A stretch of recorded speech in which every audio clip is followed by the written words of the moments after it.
ಆತ್ಮೀಯ ವೀಕ್ಷಕರಿಗೆ ಆಶಾ ಮಾಡುವ ನಮಸ್ಕಾರಗಳು. ಇವತ್ತಿನ ನಮ್ಮ ಕರಕುಶಲ ಕಲೆ ಕಾರ್ಯಕ್ರಮಕ್ಕೆ ತಮ್ಮೆಲ್ಲರಿಗೂ ಸ್ವಾಗತ. ಇವತ್ತಿನ ನಮ್ಮ ಕರಕುಶಲ ಕಲೆ ಕಾರ್ಯಕ್ರಮದಲ್ಲಿ ವಿಶೇಷ ಅತಿಥಿ ಬಂದಿದ್ದಾರೆ. ಇವರು ದೂರದ ದಾವಣಗೆರೆಯಿಂದ ಬಂದಿದ್ದಾರೆ. ಇವರ ಹೆಸರು ಶ್ರೀನಾಥ್ ಅಂತ. ನಮಸ್ಕಾರ ಶ್ರೀನಾಥ್ ಅವರೇ, ತಮಗೆ ನಮ್ಮ ಕಾರ್ಯಕ್ರಮಕ್ಕೆ ಸ್ವಾಗತ. ಇವತ್ತು ಇವರು ಬಾಟ್ಲಿನಲ್ಲಿ ಯಾವ ರೀತಿ ಗಣೇಶ ಮಾಡೋದು ಅನ್ನೋದನ್ನ ನಮಗೆ ತೋರಿಸ್ಕೊಡ್ತಾ ಇದ್ದಾರೆ. ಹಾಗಾದ್ರೆ ನಮ್ಮ ಕಾರ್ಯಕ್ರಮ ಶುರು ಮಾಡೋಣ ಅಲ್ವಾ ಸರ್? ನೀವು ಬಾಟ್ಲಿನಲ್ಲಿ ಯಾವ ರೀತಿ ಗಣೇಶ ಮಾಡೋದು ಅನ್ನೋದನ್ನ ನಮಗೆ ಇವತ್ತು ತೋರಿಸ್ಕೊಡ್ತಾ ಇದ್ದೀರಾ. ಈ ಬಾಟ್ಲ್ ಒಳಗಡೆ ಮೊದಲೇ ಮೇಣ ತುಂಬಿಟ್ಟಿದೆ. ಇದರಲ್ಲಿ ಇದನ್ನ ಮೊದಲು ಖಾಲಿ ಮಾಡ್ಕೊಬಿಟ್ಟು, ಅಂದ್ರೆ ಒಂದ್ ಸೈಡ್ ನಲ್ಲಿ ನಾವು ಡಿಸೈನ್ ಮಾಡುತ್ತಾ ಬರೋ ತರ ಒಂದ್ ಸೈಡ್ ನಲ್ಲಿ ಈ ರೀತಿ ಕರಗಿಸಿ ಬಾಟ್ಲ್ ನಲ್ಲಿ ತುಂಬಿ ಮೇಣ ಕರಗಿಸ್ಬಿಟ್ಟು ಇದ್ರಲ್ಲಿ ಹಾಕ್ಬಿಟ್ಟಿರುತ್ತೆ. ಮೊದಲೇನೆ ಹಾಕ್ಬಿಟ್ಟು ಒಂದು 2-3 ಅವರ್ಸ್ ಬಿಡಬೇಕಾಗುತ್ತೆ ಡ್ರೈ ಆಗೋದಕ್ಕೆ. ಅದ ನಂತರ ಈ ರೀತಿ ಈ ತಂತಿಯಿಂದ ಇನ್ಸ್ಟ್ರೂಮೆಂಟ್ ಮಾಡ್ಕೊಂಡು ಇನ್ನು ತೆಗಿತಾ ಹೋಗ್ಬೇಕು. ಬೇಗ ಆಗೋ ಕೆಲಸ ಅಲ್ಲ ಇದು, ತುಂಬಾ ಟೈಮ್ ಬೇಕಾಗುತ್ತೆ ಇದಕ್ಕೆ ತೆಗೆಯೋದಕ್ಕೆ. ಅಂದ್ರೆ ನೀವು ಇದನ್ನ ಕಾಯಕವಾಗಿ ತಗೊಂಡಿದ್ದೀರಾ ಅಥವಾ ಸುಮ್ಮನೆ ಹವ್ಯಾಸವಾಗಿ? ಹವ್ಯಾಸ ಆಗಿ ಬಂದಿರೋದು. ಅಂದ್ರೆ ಚಿಕ್ಕ ಹುಡುಗನಿಂದನೂ ಮಾಡ್ಬೇಕು? ಇಲ್ಲ ಇಲ್ಲ, ನಾನು ಇದನ್ನ ಸ್ಟಾರ್ಟ್ ಮಾಡಿ 1 ವರ್ಷ ಆಯ್ತು ಅಷ್ಟೇ. ಅಂದ್ರೆ ನೀವೆಲ್ಲ ಪ್ರಾಕ್ಟೀಸಿಂಗ್ ಅಥವಾ? ಇಲ್ಲ ಎಲ್ಲೂ ಮಾಡಿದ್ದಲ್ಲ. ಟಿವಿನಲ್ಲೆಲ್ಲ ಈ ವ್ಯಾಕ್ಸ್ ನಲ್ಲಿ ಮೂರ್ತಿ ಮಾಡೋದನ್ನ ನೋಡಿದ್ದೆ. ಅದನ್ನ ನೋಡ್ಬಿಟ್ಟೆ ನಾವು ಮಾಡಬೇಕನ್ನಿಸ್ತು. ಆದ್ರೆ ಎಲ್ರು ಮಾಡಿದಾರಲ್ಲ, ಬಾಟ್ಲ್ ಒಳಗಡೆ ಯಾರು ಮಾಡಿಲ್ಲ, ನಾನು ಮಾಡೋಣ, ಬಾಟ್ಲ್ ಬರುತ್ತೋ ಇಲ್ವೋ ನೋಡೋಣ ಅಂತ ಟ್ರೈ ಮಾಡ್ತಾ ಹೋದೆ. ಫಸ್ಟ್ ಸ್ವಲ್ಪ ಕಷ್ಟ ಅನಿಸ್ತು, ಆಮೇಲೆ ಸಕ್ಸಸ್ ಆಗ್ತಾವೆ. ಅಂದ್ರೆ ನೀವು ಒಬ್ಬರೇ ಇದನ್ನ ಟ್ರೈ ಮಾಡಿದ್ರೆ ಅಥವಾ ನಿಮ್ ಜೊತೆ ಯಾರ ಸಹ? ಇಲ್ಲ ಯಾರು ಮಾಡಿಲ್ಲ ಇದನ್ನ. ಇವನ್ ಯಾರಿಗೂ ಅದು ಡಿಸೈನ್ ಕೂಡ ಐಡಿಯಾ ಬರ್ತಾ ಇಲ್ಲ. ಒಂದೊಂದಕ್ಕೂ ಬೇರೆ ಬೇರೆ ಟೂಲ್ಸ್ ಬೇಕಾಗುತ್ತೆ. ಒಂದೇ ಟೂಲ್ಸ್ ನೀವೇ ನನಗೆ ಯಾವ್ಯಾವ ರೀತಿ ಬೇಕೋ ನಾನೇ ಮಾಡ್ಕೊಂಡಿರೋದು. ಇದೆಲ್ಲ ಮಾಡ್ತಾ ಅದು ಯಾವ ರೀತಿ ಟೂಲ್ಸ್ ಬೇಕಂತ ಗೊತ್ತಾಗ್ತಾ ಹೋಗ್ಬಿಡುತ್ತಲ್ಲ. ಕಂಪ್ಲೀಟ್ ಈ ಕೊನೆವರೆಗೂ ತೆಗಿತಾ ಹೋಗ್ಬೇಕು.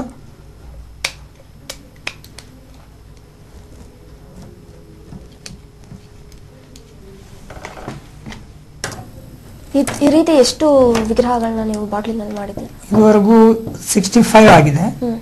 ನಾನು 101 ಮಾಡ್ಬೇಕಂತ ಇದೀನಿ. ನೆಕ್ಸ್ಟ್ ಗಣೇಶ ಚೌತಿ ಒಳಗಡೆ 101 ಕಂಪ್ಲೀಟ್ ಮಾಡ್ಬೇಕಂತ ಇದೀನಿ. ಅದು ಗಣೇಶಂದು 101 ಆದ್ಮೇಲೆ ಬೇರೆ ಬೇರೆ ಡಿಸೈನ್ಸ್ ಎಲ್ಲ ಮಾಡ್ಬೇಕಂತ. ಚಿತ್ರ ಎಲ್ಲ ಬಿಡಿಸ್ತಿದ್ದೀರಾ ಫಸ್ಟ್ ಅಥವಾ ಬಾಟ್ಲಿನೆಲ್ಲ ಮಾಡ್ತಿದ್ದೀರಾ ಅಥವಾ ಫಸ್ಟ್ ಚಿತ್ರ? ಇಲ್ಲ ಬಾಟ್ಲಿ ಏನು ಡಿಸೈನ್ ಮಾಡ್ಕೊಳ್ಳಲ್ಲ. ಜಸ್ಟ್ ಅದನ್ನ ಬಾಟಲ್ ಶೇಪ್ ನೋಡ್ಬಿಟ್ಟು ಆ ಸೈಜ್ ನಲ್ಲಿ ಯಾವ ರೀತಿ ಗಣೇಶ ಇದ್ರಲ್ಲಿ ಕುತ್ಕೋಬಹುದು ಅಂತ ಥಿಂಕ್ ಮಾಡ್ಬಿಟ್ಟು ಅದನ್ನ ಹಾಗೆ ಕೆತ್ತ ಹೋಗ್ಬಿಡ್ತೀನಿ. ಯಾವ್ದೇ ಸ್ಕೆಚ್ ಹಾಕೊಳ್ಳಲ್ಲ. ಈ ರೀತಿ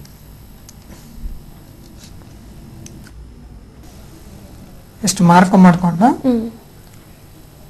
ಈ ನೋಡಿ ಸ್ವಲ್ಪ ನಿಮಗೆ ಶೇಪ್ ಕಾಣಿಸ್ತಾ ಇದೆ. ಇದು ಹೊಟ್ಟೆ, ಇಲ್ಲಿಗೆ ಇಲ್ಲಿ ಕಾಲಿದೆ, ಕಾಲು ಕಟ್ಕೊಂಡು ಕೂತ್ಕೊಂಡಿದೆ ಮಾಡ್ಕೊಂಡು ಅಲ್ಲಿ ಇಲ್ಲಿ ಕೈ, ಆ ಸೊಂಡ್ಲು ಬಂದು ಯಾವಾಗ್ಲೂ ಗಣೇಶನ್ ಸೊಂಡ್ಲು ಯಾವಾಗ್ಲೂ ಕೈ ಮೇಲೆ ಬಂದಿರುತ್ತೆ. ಯಾವಾಗ್ಲೂ ಲಾಡು ತಿನ್ನೋದು ಇಷ್ಟ ಅಲ್ಲ ಗಣೇಶನ್ಗೆ, ಯಾವಾಗ್ಲೂ ಲಾಡು ತಿನ್ನೋದು ಕೈ ಬರ್ತಾ ಇರುತ್ತೆ. ನೆಕ್ಸ್ಟ್ ಬಲಗೈ ಆಶೀರ್ವಾದ ಮಾಡೋದಂದ್ರೂ ರೆಗ್ಯುಲರ್ ಆಗಿ ಇದ್ದೇ ಇರುತ್ತೆ. ಈ ರೀತಿ ಗೊತ್ತಾಗಲ್ಲ.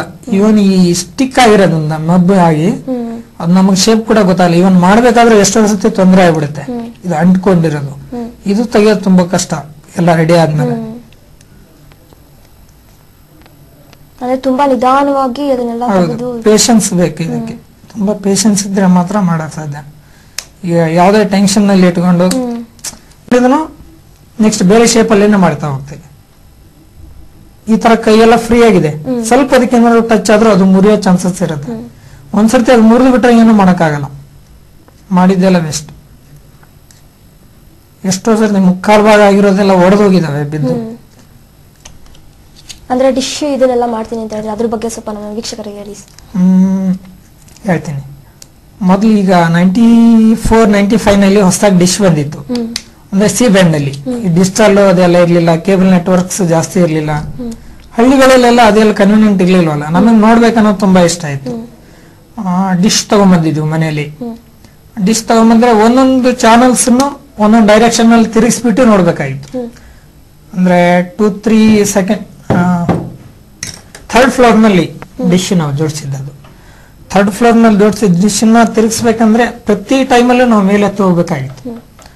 ಏನಾದ್ರೂ ಮಾಡ್ಬೇಕಲ್ಲ, ಎಲ್ಲರಿಗೂ ಹತ್ತೋದು ಇಳಿಯೋದು ಬೇಜಾರು ಬಂದ್ಬಿಡ್ತು. ಏನಪ್ಪ ಇದು ಮೇಲೆ ಹತ್ಬೇಕು ಇಳಿಬೇಕು, ಹೇಗೆ ಡಿಶ್ ಆಪ್ರೇಟ್ ಮಾಡೋದು ಅಂತ.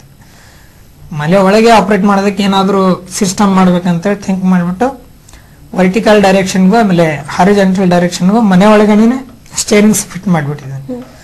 ಈಗ ಸೋನಿ ಡೈರೆಕ್ಷನ್ ಒಂದ್ ಕಡೆ ಇರುತ್ತೆ, ಉದಯ ಡೈರೆಕ್ಷನ್ ಒಂದ್ ಕಡೆ ಇರುತ್ತೆ. ಯಾವ ಡೈರೆಕ್ಷನ್ ಬೇಕಾದ್ರೂ ಮನೆ ಒಳಗಡೆ ಚಿಕ್ಕ ಮಕ್ಕಳಾದ್ರೂ ಜೋಡಿಸಿ ನೋಡ್ಬೋದು.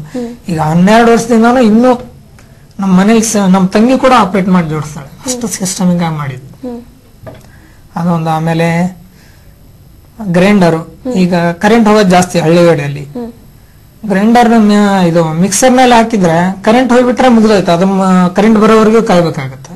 ಅದಕ್ಕೆ ಮನೇಲಿ ದೊಡ್ಡದು ರುಬ್ಬ ಕಲ್ಲಿತ್ತು, ಹಳೆ ಮನೇಲಿ ಇದ್ದೇ ಇರ್ತಾವಲ್ಲ ದೊಡ್ಡದು, ಅದಕ್ಕೆ ಮೋಟರೈಸ್ ಮಾಡಿದೀನಿ. ಮನೆಯಲ್ಲಿರೋ ಗುಜರಿ ಸಾಮಾನೆಲ್ಲ ಜೋಡಿಸ್ಬಿಟ್ಟು ಮೋಟರಿಂದಾನೇ ಅದು ಆಪರೇಟ್ ಆಗೋ ತರ ಮಾಡಿದೀನಿ. ಕರೆಂಟ್ ಹೋಯ್ತು ಅಂದ್ರೆ ಹಂಗೆ ಲಿವರ್ಸ್ ತೆಗಿತಾರೆ, ಕೈಯಿಂದ ತಿರುಗ್ಕೊಂತಾರೆ, ಟೈಮ್ ಸೇವ್ ಆಗುತ್ತೆ, ಕರೆಂಟ್ ಅನ್ನ ಕಾಯೋ ಅವಶ್ಯಕತೆ ಇಲ್ಲ. ಬಟ್ ಇದೇ ರೀತಿ ಏನೋ ನಮ್ಮ ಮನೆಗೆ ನಾನು ಏನೇ ಬೇಕಂದ್ರೆ ನಾನೇ ಸ್ವತಃ ಡಿಸೈನ್ ಮಾಡ್ಕೊಂಡು ಮಾಡ್ತಾ ಹೋಗ್ತೀನಿ. ಅಂದ್ರೆ ನಿಮ್ಗೆ ಈ ತರ ಎಲ್ಲ ಮಾಡೋದು ಐಡಿಯಾ ಯಾವ ರೀತಿ ಬಂತು? ನನ್ ಸ್ವತಃ ಐಡಿಯಾನೇ, ನನಗೆ ಏನ್ ಬೇಕೋ ಅದನ್ನ ನಾನೇ.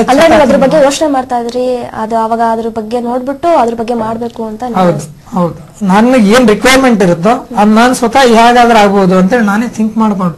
ನೀವು ಈ ರೀತಿ ಗಣೇಶ ಮಾಡ್ತಾ ಇರ್ತೀರಲ್ಲ ಸರ್, ನಿಮ್ದು ಪತ್ರಿಕೆಗಳೆಲ್ಲ ಬಂದಿದೆ, ನಿಮ್ಗೆ ಪ್ರಶಸ್ತಿಗಳು ಬಂದಿದೆ ಅನ್ಸುತ್ತೆ. ಅವಾಗ ನಿಮ್ಗೆ ಯಾವ ರೀತಿ ಹೆಮ್ಮೆ ಅನ್ಸ್ತಾ? ನಿಮ್ಗೆ ಹಿಂದೆ ಪ್ರೋತ್ಸಾಹ ನಿಮ್ ತಂದೆ ತಾಯಿಗಳ?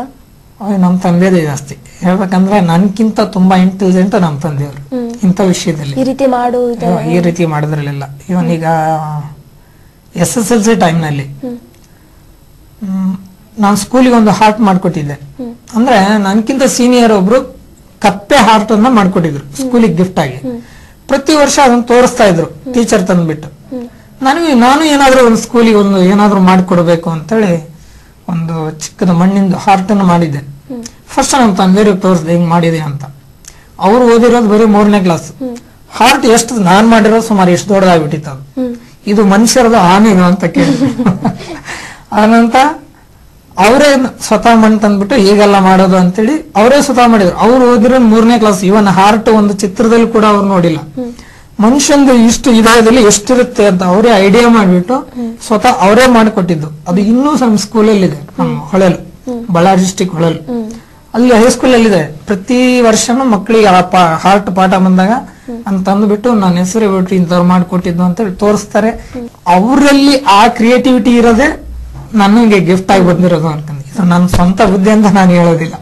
ನಮ್ ತಂದೆಯವರು ಏನ್ ಮಾಡ್ತಾ ಇದಾರೆ ಅವರಲ್ಲಿರೋದು ನನಗೆ ಹೆರಿಡಿಟಿ ಆಗಿ ಬಂದಿದೆ ಅಷ್ಟೇ. ಅಂದ್ರೆ ನಿಮ್ ತಂದೆಯವರು ತುಂಬಾ ಪ್ರೋತ್ಸಾಹ ಕೊಟ್ಟರು, ಅದರಿಂದ ನೀವು ಇವಾಗ ಹೇಳಿದ್ರಿ ಇಷ್ಟೊಂದು ಗಣೇಶಗಳನ್ನ ಮಾಡಿ ಸಹ ನಮಗೆ ತೋರಿಸ್ಕೊಟ್ರಿ. ವೀಕ್ಷಕರು ಸಹ ಟ್ರೈ ಮಾಡ್ತಾರೆ ಅಂತ ಅನ್ಕೊಂಡಿದ್ದೀನಿ.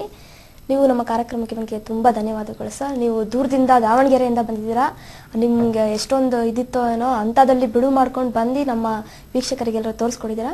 ನೀವು ಮುಂದೆ 101 ಗಣೇಶನ ಮಾಡಿ ರೆಕಾರ್ಡ್ ಮಾಡಬೇಕು ಅಂತ ಆಸೆ ಇಟ್ಕೊಂಡಿದ್ದೀರಾ. ನಿಮ್ಗೆ ಅದಕ್ಕೆ ಯಶಸ್ಸು ಸಿಕ್ಲಿ ಅಂತ ಹಾರೈಸ್ತಾ, ನನಗೆ ಒಂದು ಅವಕಾಶ ಕೊಟ್ಟಿರ್ತಕ್ಕಂಥ ಸಿ ಕಮ್ಯುನಿಕೇಶನ್ಗೆ ಧನ್ಯವಾದಗಳು. ಸ್ನೇಹಿತರೆ, ಇಷ್ಟೋ ತನಕ ನೀವು ನಮ್ಮ ಕಾರ್ಯಕ್ರಮನ ನೋಡ್ರಿ ಅಲ್ಲ, ನಿಮ್ಗೆಲ್ರಿಗೂ ಇದು ಇಷ್ಟ ಆಯ್ತು ಅಂತ ತಿಳ್ಕೊತೀನಿ. ಮತ್ತೆ ಮುಂದಿನ ವಾರ ಕರಕುಶಲೆಯಲ್ಲಿ ಭೇಟಿಯಾಗೋಣ. ಅಲ್ಲಿವರೆಗೂ ನಮಸ್ಕಾರ.